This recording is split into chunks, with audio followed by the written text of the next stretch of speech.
কিছু কিছু মানুষের সাথে আমাদের সম্পর্ক হয় মূলত পুরান কিছু সম্পর্ক ভেঙে যাওয়ার জন্য, নষ্ট হয়ে যাওয়ার জন্য। সেটা হোক প্রেম কিংবা বন্ধুত্ব। একটা সম্পর্ক বাঁচাতে গিয়ে যদি বন্ধুত্বের সম্পর্ক নষ্ট হয়, তাহলে নতুন সম্পর্কে জড়ানোর আগেই চিন্তা করা উচিত।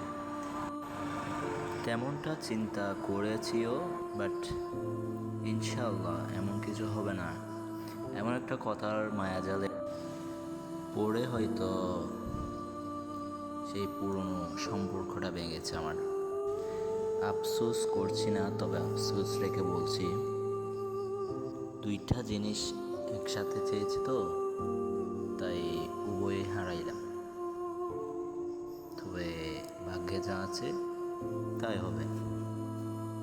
যে আমাকে ভুল বুঝছে কিংবা ভুল বোঝাবুঝির একটা অপশানে আছে, সে তার মতো থাকুক। কোনো কিছু প্রমাণ করতে বা করার ইচ্ছে আমার নেই।